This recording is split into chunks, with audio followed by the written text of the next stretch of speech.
So 3DQ is an investigation, and it started off looking at the southwest of Western Australia, a place called Margaret River. And Margaret River is famous for wine, surfing, tourism, and it's internationally recognised for those things. But when it comes to thinking about making things with three dimensions, things in the real world, we don't seem to have that recognition. That raises three questions. The first one, is there such a thing as a Margaret River style? And if there is, well, what is it?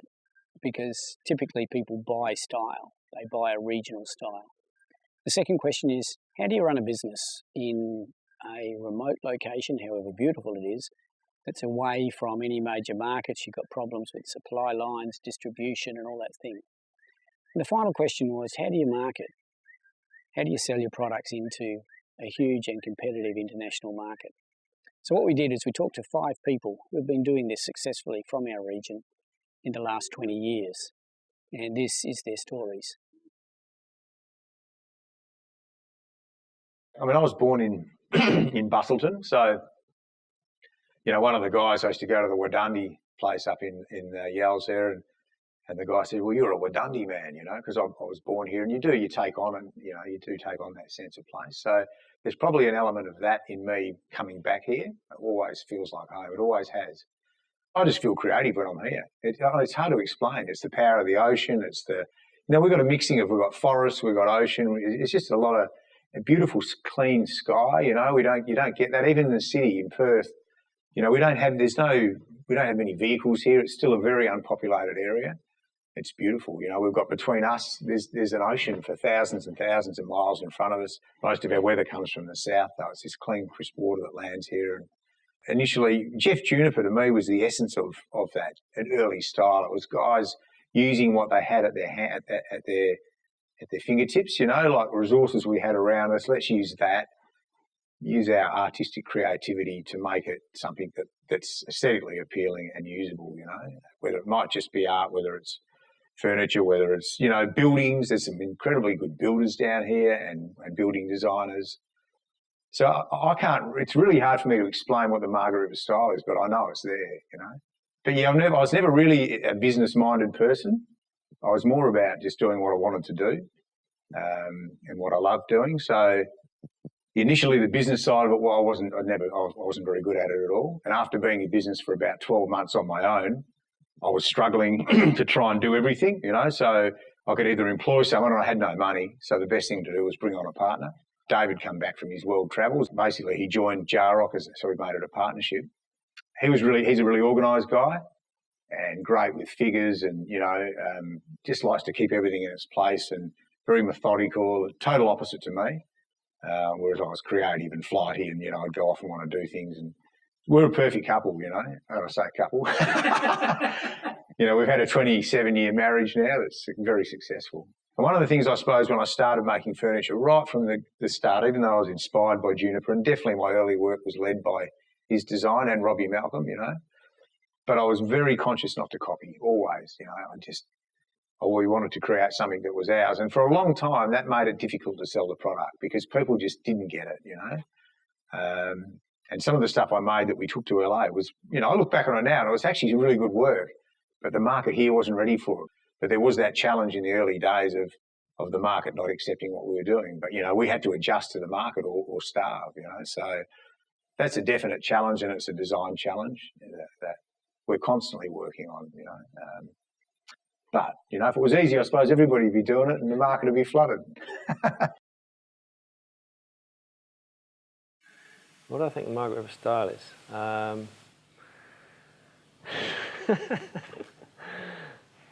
I don't know. Basically what brought me here was the surf, and being in an environment where I can go to a cafe and drink coffee, and I really measure my life and my happiness in how many times I get to go to a cafe in a week. Both Rod and I recognise that lifestyle down here enables us, you know, to do what we do. And so I guess that's partly the answer to the Margaret River style. It's having the headspace and the environment to let yourself, you know, relax into what you want to do and create. So EV Power is basically, Rod is an electronics genius, and he started building his own electric vehicle and realised that if he wanted decent batteries, that he'd have to invent a way to manage the cells, because lithium batteries you can't just plug them in and use them. So lithium-ion batteries, very energy dense. They're a lot lighter than lead acid. You can use them any way up. All the power that goes in also comes out, unlike their predecessors. Everything we do changes every time. We do a circuit board like this, and we do a batch of, say, 15, and they change every time we do a batch of 15. Rod's EV power packs are lithium batteries, and they've got Rod's, value added to that, but by putting his battery management system on there, and that is a product that's on his website, and that goes out. They're various sizes, and they do a lot of applications, but a lot of what Rod does is bespoke as well. So that encompasses all sorts of diverse people. It could be a busker in Perth who wants a portable battery pack for his busking instrument, or it might be a power company over east who needs to back up the grid because the grid is fluctuating, the whole power grid. So we do a pallet load of batteries for that application. Rod designs all the circuit boards, and we assemble them here. Many hours on soldering iron, and we've got an oven that we cook things in as well. Well, for me, it's always been about making the best possible board I can. For me, it was just wanting to get a really consistent product, something that you'd be, you know what you're selling because you've already ridden it, or someone else has already ridden the product, that model and that design, that rocker, that thickness, and it just gives you confidence in what you're selling.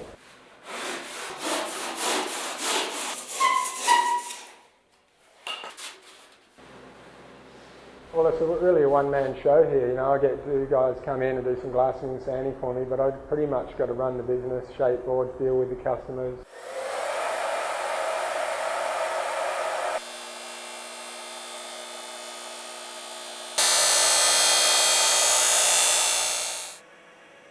And do all that. And there was a time where I was selling boards to shops, I was selling boards to Japan and stuff like that.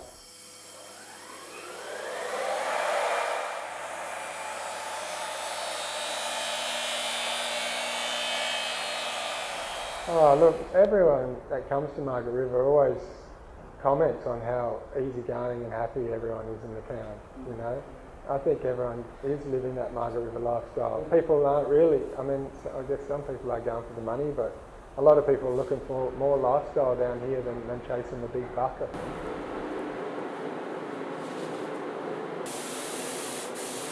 Like I said, I love dealing with the public. I love doing custom boards, and now, people are coming back.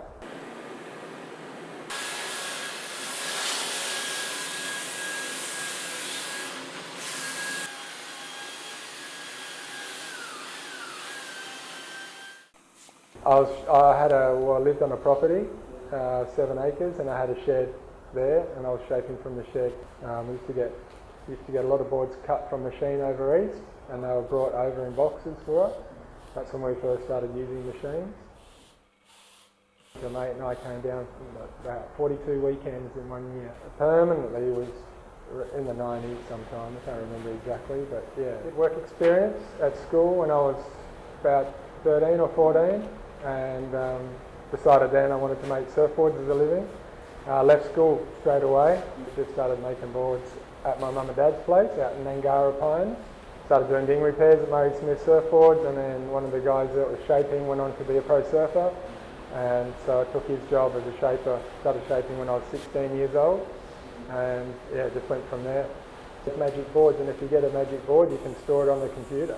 I found a surfboard in the gym. I took it home, and my dad took it to Murray Smith Surf Shop, and he sort of cut it down, made it a bit smaller for me, and just sort of started surfing from there on that old single fin. When I first started working here, I'd be walking from here to the workshop about 20 times a day, and I'd be walking past Rod's car every day, and Rod's car is, as you know, is electric, and he's converted that in the past. And I'd stand, as I walked past the car, I'd scratch my head and just in disbelief really at the fact that he'd built this electric car. And so over the course of a few years, I realised I had to build while I'm working for Rod, and having that expertise at my, somebody able to help me like that, I had to do it myself. So I built myself an electric car, and I drive an electric car every day.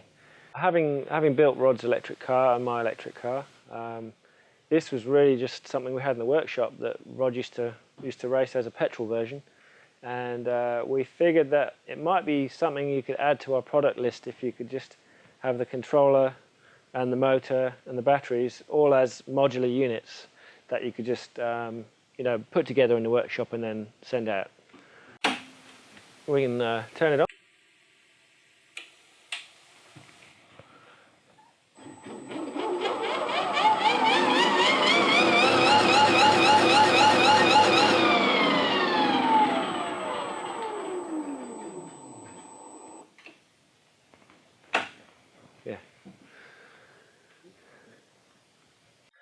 And then, based on the two electric cars, mine and Rod's, we got a commission to do a farm vehicle, which is really the same as our cars, but it's an evolution. And based on that, we've now got this Mazda RX-8, pretty hot ship.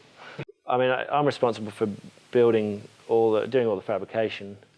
Rod's really the electrics whiz. I basically break the whole thing down into almost a straight line. You know, I look at the car and I go, right, where do I want the battery? Where's the level of the batteries in the back? And then that straight line dictates all the other things that come after it. So I basically start with what do I know, and what I know is by putting all the batteries in there, I know how high they are and where they're going to come, and I know that if I put that straight line in, that everything else will come after it. That's how I tackle it. I mean, I'm a purist. I want to make that car. I want to take everything out. I want every single nut and bolt you can take out will make the car go a bit further. So, and that is, that's the issue with electric cars at the moment, is that we're only just in that time where this is possible, to do it and compete with petrol cars. I think, and I always tell customers when they walk in here wanting an electric car that, they should go and look at what they can buy on the shelf for the similar money, because if you want a bespoke car, it's got to be a car you love, and you need another reason for converting it, not just the fact you want an electric car. You've got to love the car. Because of the cost of converting, it's not a lot different to buying one off the shelf. So therefore, the future of this type of thing, converting electric cars, it's dubious as far as doing it on a large scale. I think doing a bespoke job on a car that you like, that's where we're at right now. When young folks ask me, how do you make a living as a designer and a maker? I think I always like to draw the analogy of, if you're going to be sport and music, like culture and any art form, they're practiced and loved across the widespread community in amateur and professional spheres of activity. But if you're going to be in a professional sphere of activity, you better be really good at it, and you better find the market. Because just to hope that it's going to come to you, I think, is a bit of a dream. We established our business as a partnership with another glass artist, and my skill set at that time was as a community artist, but also I got very quickly experience with running small business, and suddenly I found myself as a boss. So while I trained as an artist, as a journalist, all of a sudden I was running a small business. I was boss to young trainees. There was all sorts of responsibility. There was a lot of money business. There was days when you could get into the gallery and just spend time with the glass and what the place looked like. There was times when,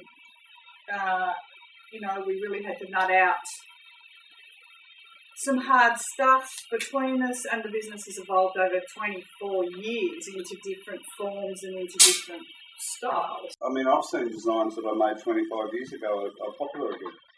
Now as tastes change. So it's a moving feast. Just when you think you've got it, it's moved on again. What we've found is to speak with your own voice and have something unique to say, especially in your chosen material that you're working with or medium. this wasn't a traditional centre of excellence of glassmaking like Murano in Venice or other parts of the world where there's a 1,000-year tradition. People who work in those places are often weighed down by that tradition of. So we've done things here in Australian glass where people have said, why did you do it that way? And it's kind of like no one told us we couldn't. Whereas if you were in that centre of excellence where all of that tradition and history was, it's like, no, that's not how you do that, you know. Improvisation, you know, tie it up with wire kind of way through to looking at new materials. Margaret River style is the pursuit of excellence and happiness. And I think also experiential. People being able to come here and go the next step. So to be able to eat the food, drink the wine, access the art, but then access the food, the food producer, access the market, access the winemakers at their cellar door, access the artists in their studio.